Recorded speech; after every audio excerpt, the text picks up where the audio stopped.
Hi, my name is Ann Ernst, and I'm the editor of Cupertino Patch. Hi, I'm L.A. Chung, and I'm the editor of Los Altos Patch. Hi, I'm Claudia Cruz, editor of Mountain View Patch. Welcome to Patchcast.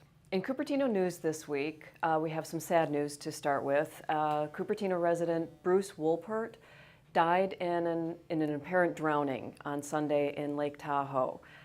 He's the CEO of Watsonville-based Granite Rock Company, and he's been the leader of that company since the 1980s. It's a family-owned business.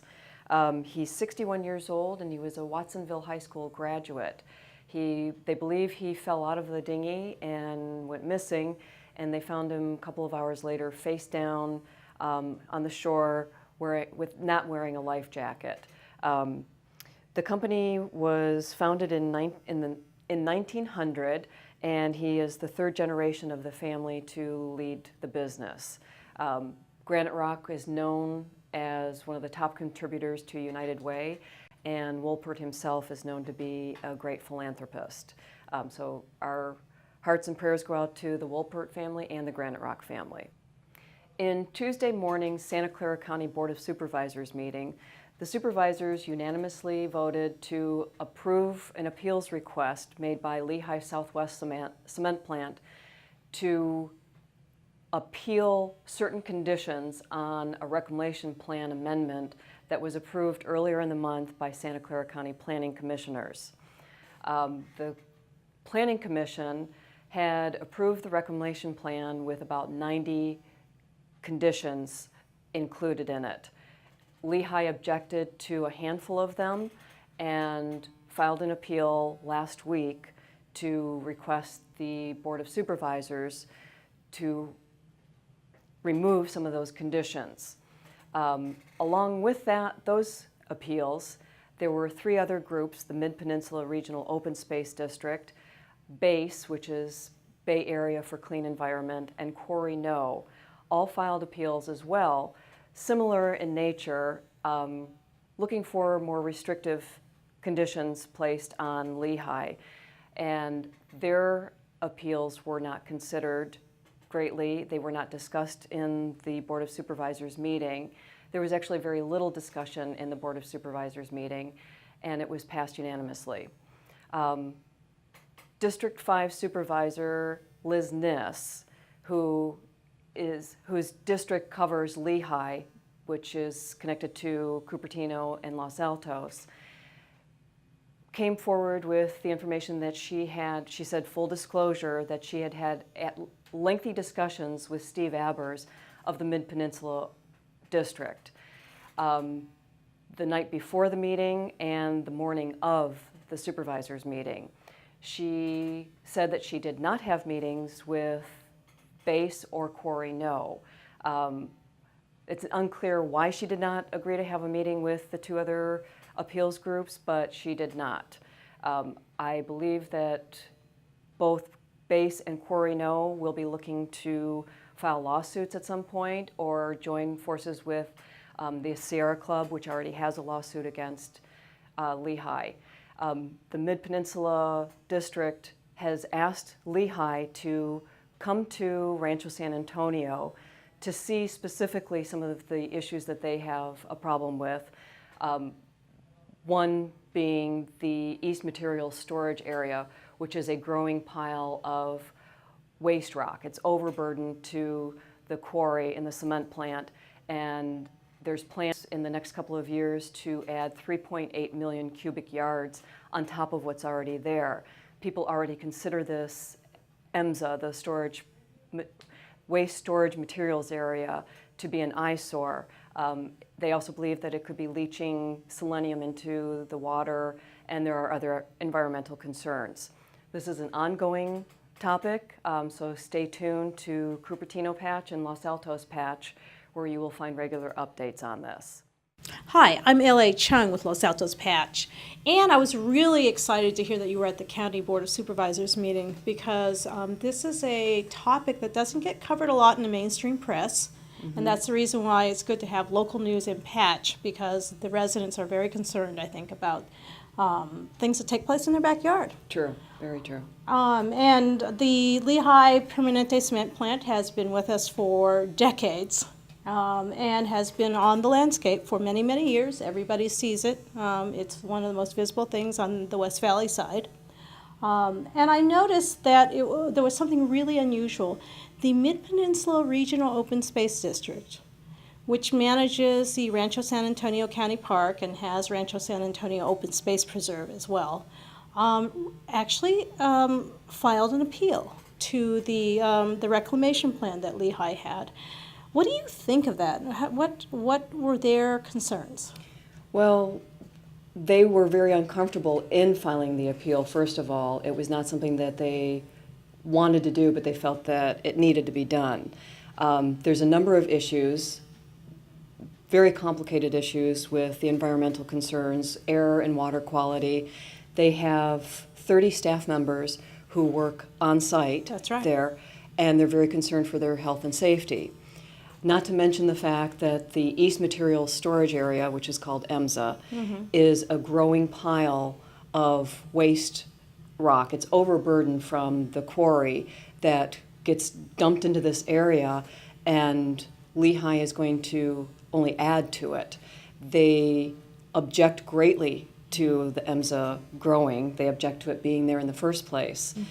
And the reclamation plan allows for Lehigh to continue to grow that pile. I recall in our earlier stories that when the pictures of the EMSA pile, the East Materials Storage Area pile, were shown, that there was actually Which you can see right here. Yeah. But physically, that there was a gasp that went across the room when people realized how big it was. Right. And now I understand that the general manager of the Mid-Peninsula Regional Open Space District has invited the supervisors to come, or Lehigh, to come to Lehigh. Rancho San Antonio to see it from that perspective. Is that correct? Right, yes. He has asked them to come and walk the property with him and other board members, to board members of the Mid-Penn District, to see just exactly what the public sees and why there's a public outcry in just the physical look, the aesthetics of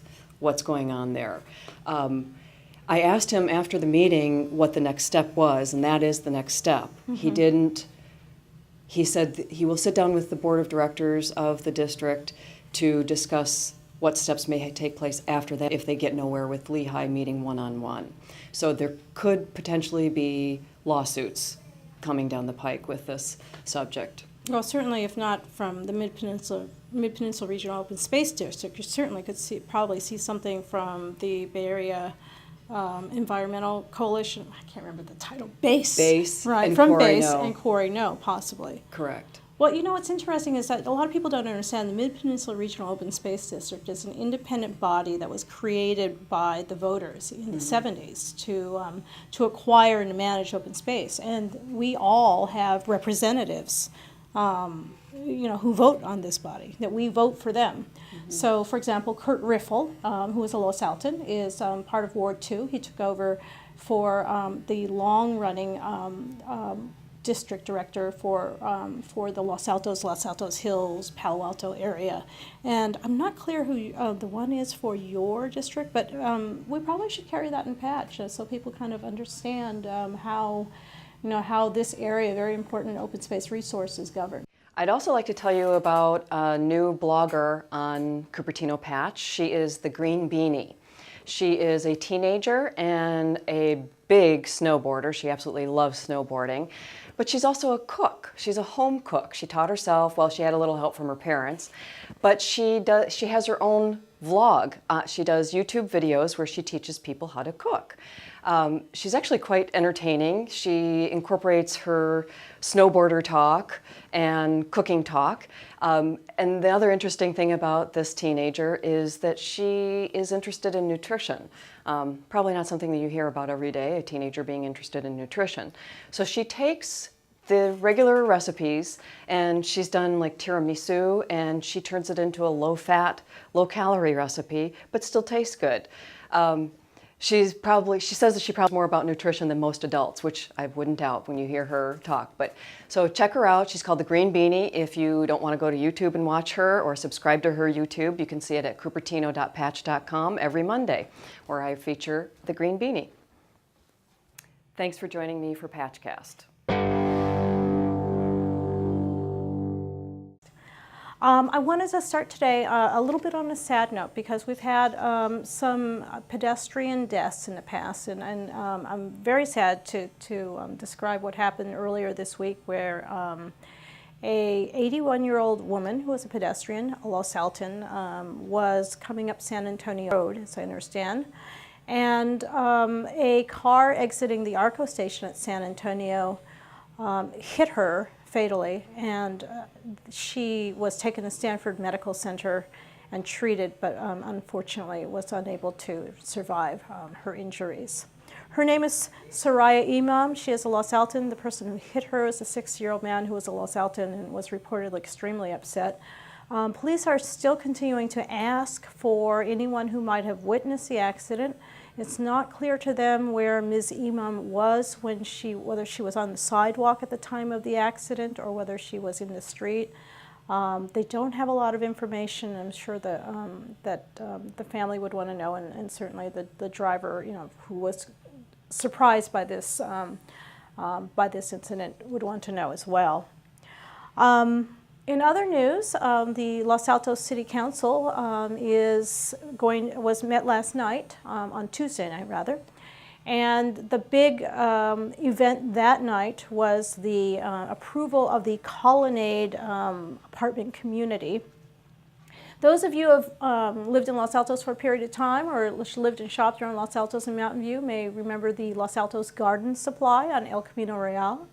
This is a 2.6 acre lot, and it has been slowly in the development phase for an apartment community there. It's now going to be called the Colonnade, and I say now because they just received approval last night. This is a luxury apartment community, 167 units, 101 one-bedroom units, and 66 two-bedroom units. 17 of those will be below market rate. These are the affordable units to satisfy Los Altos' share of providing affordable housing in the Bay Area. And what the developers said is that they have not already designated which of those units will be affordable. In other words, everything is going to be developed exactly the same to the same luxury standards that they describe this community is going to be, and then those units will just be chosen. In addition, there is 17,260 square feet of retail space. Those of you who know the Vitamin Shop on El Camino, it is going to get an upgrade there, and it will double, I think, or close to double in size to 5,000 square feet. The building itself is going to have two characters. There'll be the character that is the retail side facing El Camino Real, and there'll be the side that is the residential side, and that faces the quieter streets of Sherwood Avenue and the Los Altos Square condominium communities. On the El Camino side, they're calling it a modern loft look. I'm not exactly sure what that means, but they said it has traditional California elements. There are going to be trellises, there's tile roofs, and a stucco finish. It will have sort of a green component, so to speak. There's going to be bicycle storage on site and a bicycle repair shop. It will also be developed, they told us, at LEED Silver is what they're going to try for in terms of the development. And this came in directly to a question from a member of Greentown Los Altos who said, we kind of want to know what the green standards are for the building, because we kind of have high standards in Los Altos. And so I think that was met with quite a bit of approval when they said they were going to try to go for LEED Silver. One of the city council members had noted that this project, which has been 18 months in the making, was pretty successful, and it got through Planning Commission and it got through the City Council with very little, I think very little question, or I shouldn't say with very little trouble. Because they didn't ask for any variances. They had worked assiduously, as I understand, with the neighbors on Sherwood Avenue, as well as with the condominium community in Los Altos Square. The homeowners association for the condo community got up and said there's 77 of us. Not all of us, are necessarily totally happy with everything, but, we went through the process. We feel that they heard our concerns, and, they felt that they were dealt with fairly. So they gave their support to the project as well. This is a bit in marked contrast to the 40 Main Street project, which has been 4 years of development and has asked for height variances and other parking variances, and has been turned down by the City Council. City Council's been a bit stung by accusations that there have been favoritism with the 40 Main Street project, and so they took members did take quite a bit of pain to describe how it's a lot easier when you don't ask for variances. Val Carpenter, the mayor, had also published a piece in Patch about how things go smoothly according to their zoning when you don't ask for a lot of variances. So it's clear that the council has felt that they've been under scrutiny for those sorts of concerns, and they wanted to make it very clear. Here's a very large project, huge, as a matter of fact, and getting through without very much trouble at all. From a standpoint of its impact on the schools, people might ask, well, what does a 167-unit complex do, particularly if it's apartments, to the school district? There's a lot of units coming online. Many of them will be apartments. And the difference between, of course, apartments and condominium units are that apartments don't pay the same parcel tax that apartments do. Apartments are simply one big parcel, and condominiums are many, many parcels. There will be a $770,000 developer fee. That's a one-time fee that the developers will pay, and then after that there will be regular property tax. They have also opted to subdivide that property ahead of time should conditions change down the road and they want to convert to condominiums. The developer said that they had no plans to convert to condominiums, but that gave them maximum flexibility in the future. And we all do know that the real estate markets do change. Well, it's deep into summer, or we're well into summer, and I thought that there wasn't going to be any rest, but the school district on the Bullish Charter School front, but there is. I think everybody's tired, and so July is the month where everyone is taking their vacations. The Los Altos School District Superintendent Jeff Baer is on vacation. I believe school board members are taking advantage of the time where there's quiet. The reason why there is quiet is because they are back in the court process, and the next court hearing won't be until mid-August. Coming up this week, I just wanted to make sure we knew where are all the fun things to do, and there's going to be the first ever Stride and Ride, which is a kind of a public event downtown, kind of like a fair for health and physical fitness. There'll be a lot of demonstrations for people who are interested in health and physical fitness from different companies that are coming there, maybe a few little freebies, some gift bags.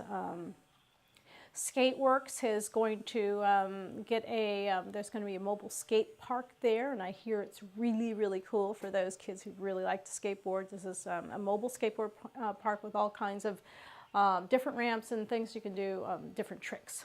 And there will be a bike rodeo for kids who are more into their bicycles, and that's supposed to be a lot of fun as well. 4th of July, of course, is a time when Los Altos Hills has their annual 4th of July parade. So get ready for that parade. It is always open. You are supposed to take any manner of conveyance that you want, your bicycles, your skateboards, your scooters, your big toy cars, your horses. And they parade down from Gardner Bullis School. And I'll have some more information on Patch about that. So thank you for watching Patchcast. We'll see you next week. Welcome to Patchcast. Patch is a network of online news and community sites across the country. And weekly, here at KMVT, the Patch sites of Cupertino, Los Altos, and Mountain View bring you the local news. On Saturday, June 23rd, Mountain View lost 25-year-old Arlette Alonzo while she was driving northbound on State Route 85. A white Toyota Camry crossed in front of her. The California Highway Patrol is not sure if the Camry hit her vehicle, but it caused Alonso's Audi to swerve and actually go into the embankment and hit a tree. The 25-year-old graduated from Mountain View High School and from UC Merced in 2009.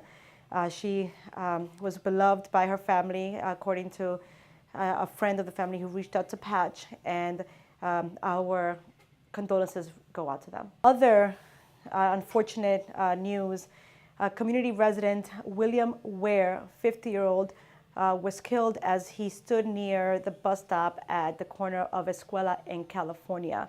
A memorial continues to grow at that spot where he would frequent the VTA buses.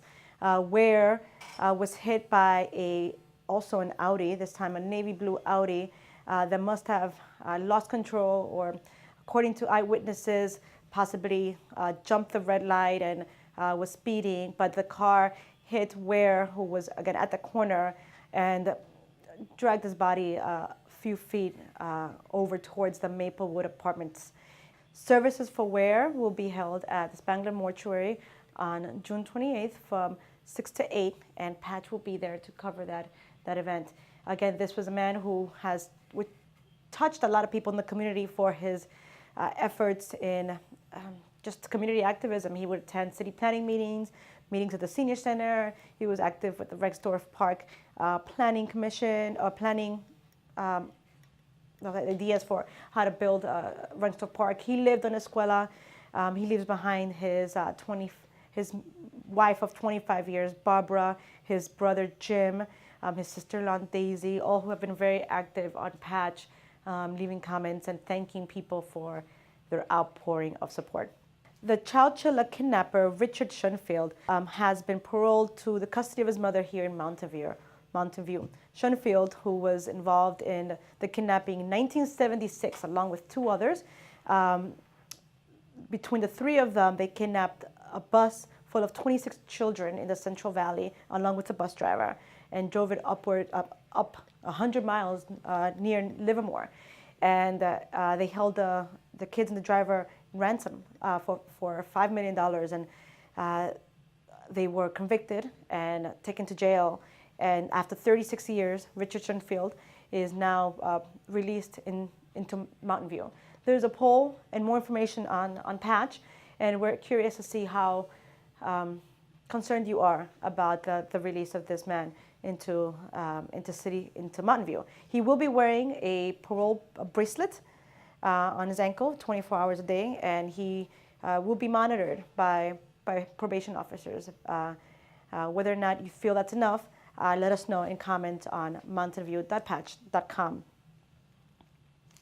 PG&E has begun construction or replacement of pipe 109 on Middlefield Road. The pipe will extend from the Rex Manor neighborhood onto Middlefield Road and up Terrabella Avenue. The replacement began June 22nd and will continue to November 20, the middle of November of this year. And PG&E does expect lane closures, noise, possible release of gas, either daily basis and on Saturdays. So look to Patch for more information. And if you're driving on Middlefield Road, read the signs, because there's some information there as well. The city is on a dedication spree. On Saturday, June 23rd morning, members of the City Council, the bike riding and pedestrian community gathered near the Sleeper Avenue trailhead to Stevens Creek Trail, where that morning they dedicated the new bridge that now goes over State Route 85, connecting the Waverly Park neighborhood and Sleeper Avenue neighborhood to the Dale Heatherstone Cuernavaca area across the highway. This now connects this part of the city, makes it more accessible for even Mountain View High School students to get to school, connects people from that side of Mountain View all the way up to Shoreline Park. I mean, talk about not having to ever hit traffic. To clean, easy way for joggers, walkers, cyclists to get across the city. And this comes almost 2 weeks after the dedication of the Permanente Creek Trail, which was an overpass over Highway 85 and below Old Middlefield Road that now connects the Rock Street neighborhood, Crittenden Middle School, all the way up to Shoreline Park again. So if you haven't taken a trip over the bridges or under the tunnel, you should do so. It's a very impressive feat. Cheryl Burke, a Mountain View blogger and two-time champion of Dancing with the Stars and studio owner here in Mountain View, actually announced on Tuesday, June 26th, that they were closing their Laguna Niguel studio down in Southern California due to a 21% increase in the lease.